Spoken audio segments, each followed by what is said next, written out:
We got Spurrier entering the chat, which I love. I always love when he sounds off, and clearly it's a topic of conversation. We talked about it with the DJ Lagway situation, and when you and I were going after it, a lot of people were like, Spurrier would have pitched to everybody by now, and I didn't disagree, and I said, yeah, he probably would have, because it was different back in the 90s, and I've done a lot of reflection since that argument. I got called soft, a pansy for my take on it, and I got a lot of great insight and suggestions of how I should approach it, and I've come to the conclusion I am getting soft. Having kids has made me a damn Charmin roll of toilet paper, boys. I got to tell you what, man. I have the little man turned 3, and we do like a little tradition last night where we write in a little journal, we reminisce, and I'm soft, okay? I'm getting tenderized with these kiddos. So that's what kids will do to you.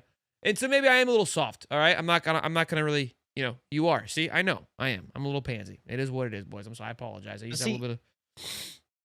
Then they turn the teenagers and maybe, yeah, I'll bounce back. You think I'll bounce back? Oh yeah, you'll be like me.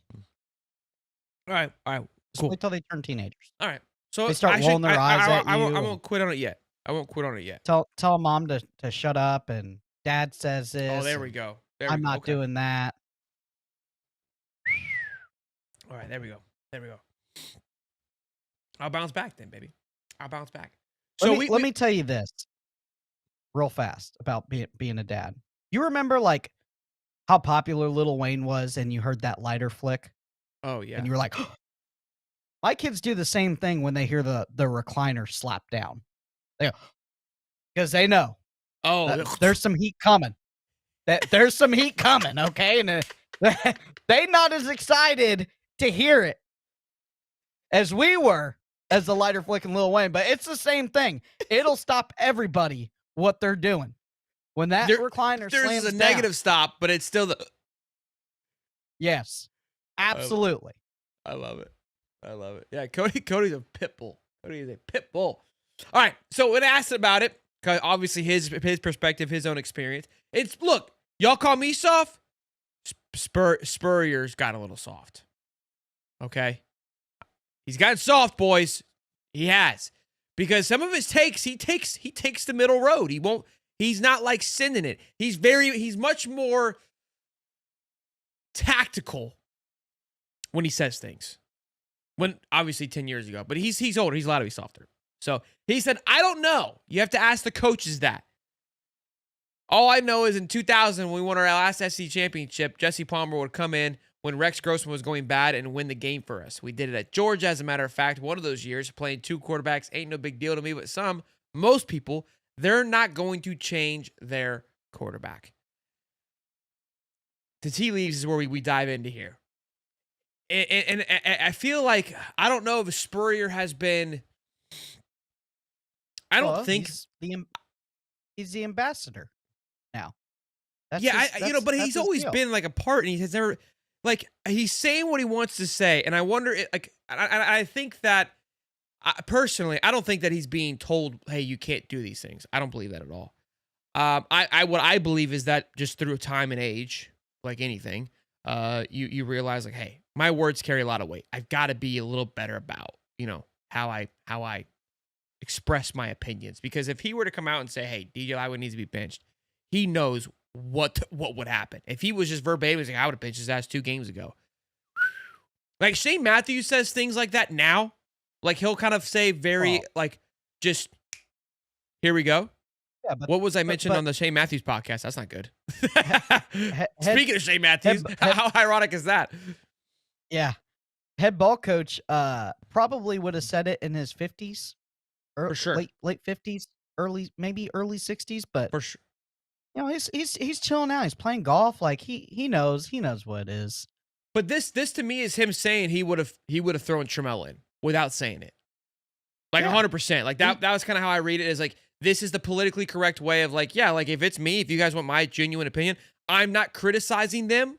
And I think that's what's always important. Like people, I think how he would say stuff and how he would deliver it would just be like, it was almost like he was speaking like, yeah, you need to go do this. Right. Where now he's like, look, like I'm not there for me to sit here and say how I would navigate. Like, the world's changed, I think, and that's what I always try to say is like we sit here and be like, hey, we need you to do this. Now obviously there's a ton of stuff I've seen on Twitter. I haven't heard me personally have not heard a word of this, so I can't speak to whether it's true, and that's why I don't mind speaking to it. And this is why I don't like knowing stuff, and here's exactly why. Because I can be honest with you. Like, if someone came to me and said, "Hey, Shelton, DJ Lagway is contractually, has to play. Like, it's in his contract that you can't bench him." I couldn't have a genuine conversation about it. Like, I would stay away from it because I would lie because it would be probably in my best interest to not say that, right? Because, but I genuinely don't know. I just see people talking about it. That I see that are sometimes close, sometimes not. I've asked you. Yeah, I don't know. You've asked me, but I have no idea. I haven't. I've said a couple times though. I said a couple weekends ago. I said after LSU, I said, is there something in his contract that he can't be benched? You're like, not that I know. I would find that absolutely crazy now. But I can't say it's crazy because of the world that we live in. And especially, why I don't find it too crazy now that we think about it. Again, this is why I don't like to know stuff, because I like to think through the process.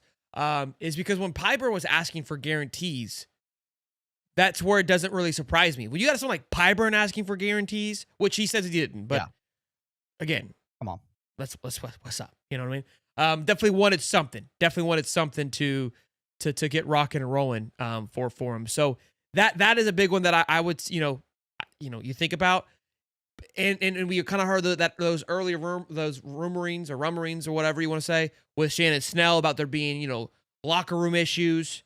Could this have stemmed from it? Now, I don't feel like I've heard or seen much of it since then. What's wild is that since I said it on Uncle Lou's show last night, and I've said it before, and again, this is me just maybe conspiracy theory, tinfoil hats on too tight. When Napier was a head coach, we heard everything. Everything. I don't know if there was a rat. I don't know if there was that just shows you how many people didn't want him there, because that man couldn't go to the bathroom without you knowing. And now he's gone. I ain't heard shit, Cody. We ain't heard a damn thing. Whether it's coaching, playing, practicing, nothing. Nada. We didn't even know that the extent of Dallas injury until it came out on Twitter. Just, hey, boom, he's out. Done. Usually we know stuff like that. Very strange. Yeah, for sure. If Flame goes, somebody wanted that man gone. That's my point, bro. Like the fact, I thought it was just like, hey, it's Florida. Like, we are a news cycle school. Like, that's just kind of how it is living here. Now that we're here, I would say probably probably a booster, and one that's might be being vocal now. I don't know.